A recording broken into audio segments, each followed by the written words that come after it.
With little Paws we toddle afar. Chapter 1. The Birthday Boy. Pages 3 and 4. Mom dishes out 2 pieces of cake to Dad and I, followed by one for herself. My mouth salivates as I look at the delicious chocolate cake. We all sit down around the circular dining table and begin to eat. Daniel is the first to comment on Mom's superb baking skills. "Gee, Mrs. Lionel, this is some of the best cake I've ever had." Mom smiles and replies, "I call it triple fudge sundae since it has 3 different types of chocolate baked into it. It's Asher's favorite cake. I've made it every year for him since he was 2. Did you all know that Asher is a total chocolate fiend? When he was a kid, he used to sneak into the kitchen at night and raid the cabinet for chocolate snack cakes. Occasionally, I would find him passed out on the kitchen floor with chocolate all over his face, paws, and pajamas.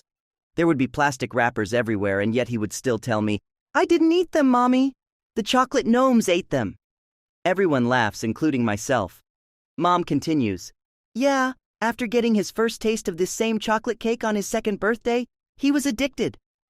Mom pauses for a moment and ponders. 'Well, I take that back. I actually think he became hooked not long after that. It was when I gave him his first chocolate milk baba to try. After that, he demanded them every time I made a bottle for him. The only way I could get him to drink regular milk after that was to catch him in my arms, shove the bottle into his mouth, and feed it to him like an infant. He really did love chocolate milk.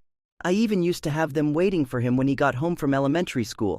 I tried to get him to at least drink it from a sippy cup, but he would just say, 'No, Mommy, I want a chocolate milk baba. It tastes better in my baba.' Everyone laughs except for me. Instead, I squirm a bit from embarrassment and sink into my chair.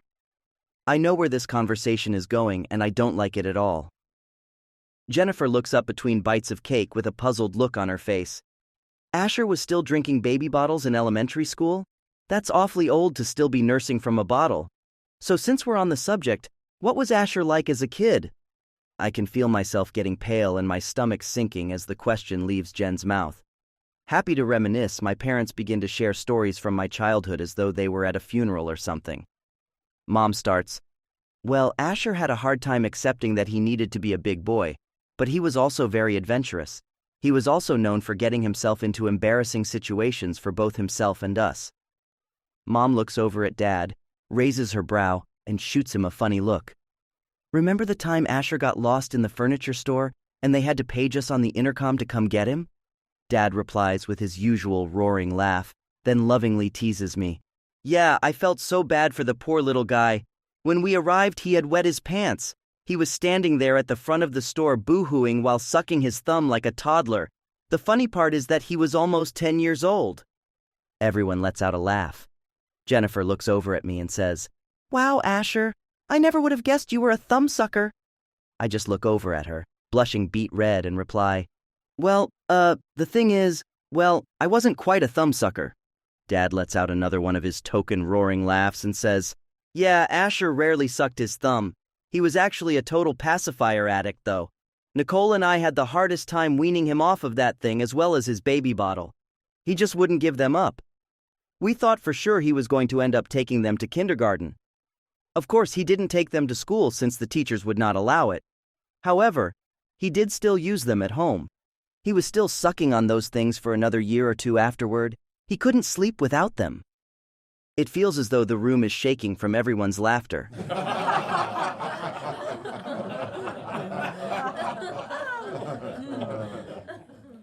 Jess gives me a huge smile and says, "Oh, that's so cute, Asher. I totally would have loved to babysit you when you were little."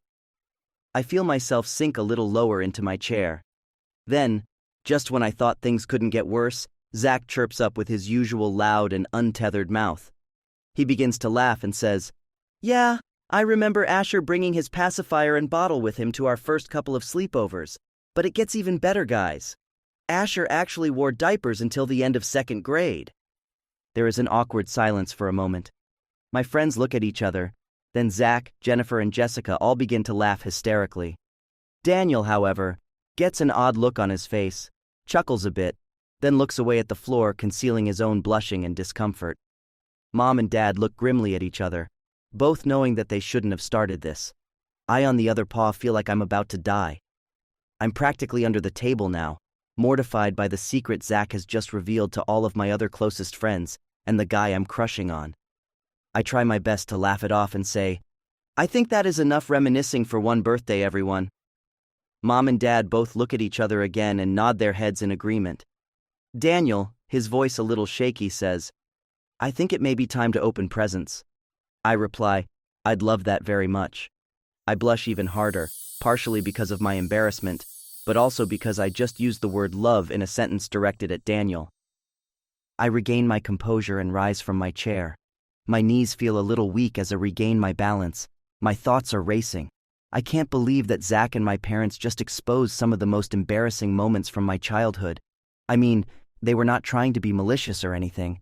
They were just poking fun and joking around. Still, it was mortifying for Jess, Jen, and Daniel to find out I was a late bloomer like that. As I come to terms with what has just happened, I begin to feel a bit sad as I look back on those memories with a strange fondness. It's funny that even though those memories are so embarrassing, I really do miss those days. Things sure were a lot easier back then. Yeah, the kids picked on me and all, but outside of school, I was happy to still be treated that way. There's a strange sense of security and happiness that came along with it. It's a feeling I have not felt since the first day I pulled up my big boy undies and embraced being a big kid. Well, it doesn't matter now. It's time for me to pull up my big boy undies once more. I'm 21 years old now. Time to embrace being an adult. I push my chair under the table and begin to walk towards the back door. Mom yells out, "Hold on just a minute, everyone, I have to capture this moment." She digs around in her purse for a second and pulls out her camera. Mom loves taking pictures. She then gathers up our group of misfits and positions us for our picture. She aims the camera and counts, 1, 2, 3, say chocolate milk. We all laugh a bit, smile, and say, "Chocolate milk." The camera flashes.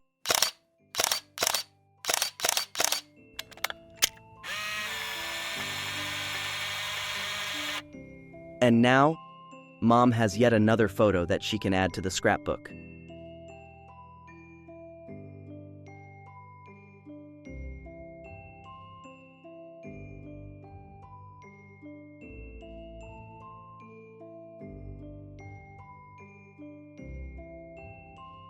I hope you enjoyed this week's pages of With Little Paws We Toddle Afar, a baby fur regression adventure.